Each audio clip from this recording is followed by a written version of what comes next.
Between 1337 and 1453, France and England fought the Hundred Years' War, an intermittent conflict over the feudal rights that English kings held in French territory. In 1413, Henry V ascended the English throne with the ambition of gaining control of northern France. The French were divided by a civil war, facing the royal house of Charles VI with the House of Burgundy. In 1415, and having secretly assembled an army of 12,000 men, Henry transported it by means of a great fleet to the mouth of the Seine River, in the north of France. On August 13, disembarking safely, Henry headed for the fortified port city of Harfleur. It was defended only by 400 men, but the siege lasted 5 weeks. On September 23, the city surrendered, receiving no help from the French army. On the English side, 2,000 men died of dysentery and another 2,000 returned to England to recuperate. Leaving a garrison at Harfleur, Henry had only 900 men-at-arms and 5,000 archers left. He decided to head towards the English city of Calais, to the northeast. For this he had to go to the other bank of the Somme River.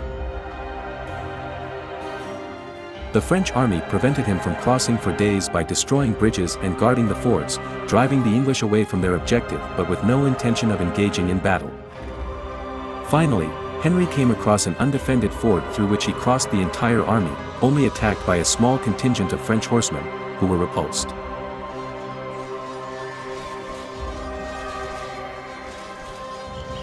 The French did not have a single command. Charles d'Albret and Boucicault, both experienced soldiers, shared command with Princes John, Duke of Alençon and Charles, Duke of Orleans. At dawn on October 25, the French army took up their positions on the battlefield, a large plowed field, muddy with rain, between the towns of Agincourt and Traincourt. The French formed into 3 divisions. The vanguard, commanded by d'Albret and Boucicault, with 8,000 men-at-arms, 1,600 cavalrymen on the left and another 800 on the right. The central division, made up of about 4,000 men-at-arms and 4,000 archers and crossbowmen. To the rear, 8,000 cavalrymen, of whom half were servants of the nobility capable of fighting. In total the French had about 26,000 fighters. Facing them, the English formed a long front. In the center the men-at-arms, 900 men in total, where Henry himself and the nobility were located. On the flanks, 2 corps of about 2,500 archers each. Each archer had a sharpened wooden stake that he would drive into the ground in front of him to stop the onslaught of enemy cavalry. Seeing that the French were not attacking, Henry gave the order to advance slowly until they were within an arrow shot of the French army. With the stakes in place, the archers positioned themselves at an angle towards the enemy, next to the woods that delimited the battlefield, which would prevent the cavalry from encircling them.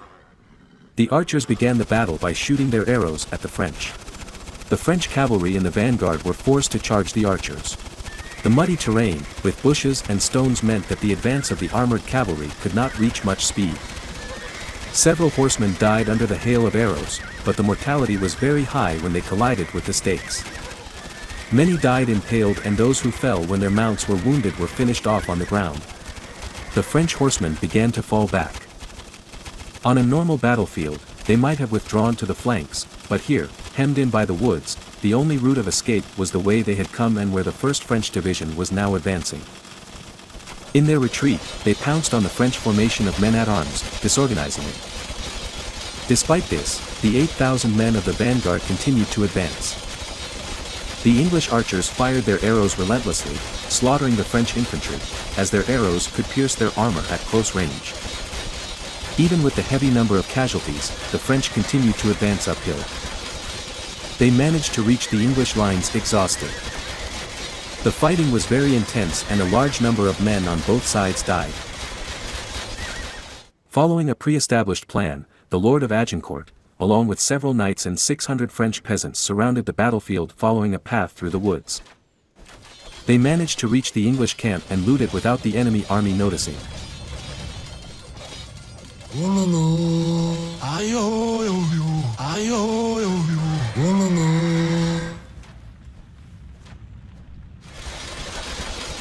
Meanwhile, at the front, 18 French soldiers who had sworn to kill Henry advanced in his direction but were killed, not without one of them managing to hit him but not wounding the king.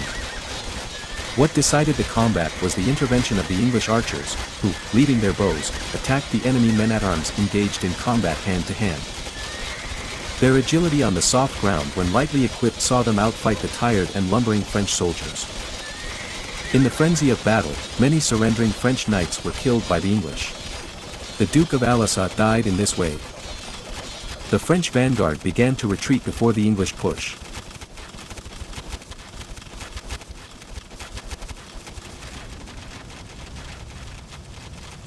In their retreat, they joined the men-at-arms of the 2nd Division that was advancing at that moment against the English.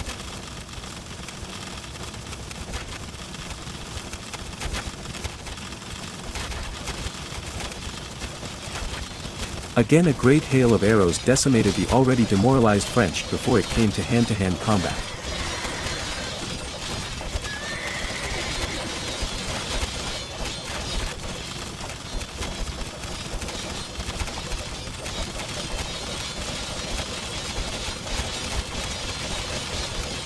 The English clearly won by massacring their enemies and taking many prisoners.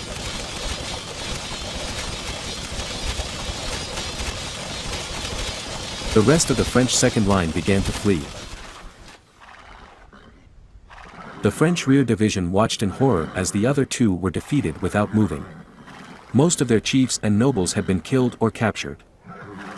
Of the original creators of the French battle plan, Constable d'Albret had been killed and Boucicaut had been taken prisoner.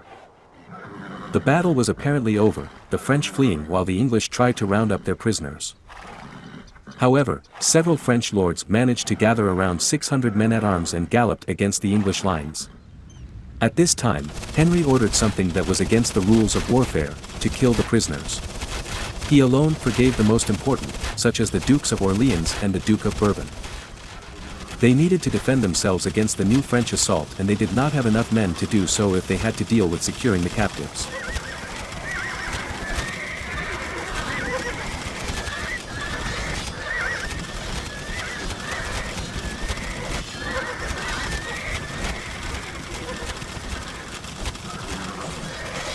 The French cavalry charge ended like the previous ones, the archers killed most of them and the rest fled for good.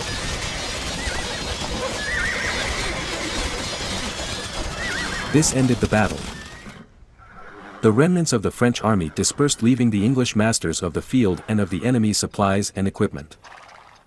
Henry could not exploit his victory because his small and exhausted army needed rest, and he could not lay siege to the great French cities without adequate equipment. Thus, they went to Calais, from where they returned to London being received triumphantly. The English victory at Agincourt dealt a very significant military blow to France, raised England's morale and prestige, and led to further English successes and conquests in the years that followed. The French defeat was due in large part to the lack of a single command and the choice of the battlefield, inadequate for such a large army.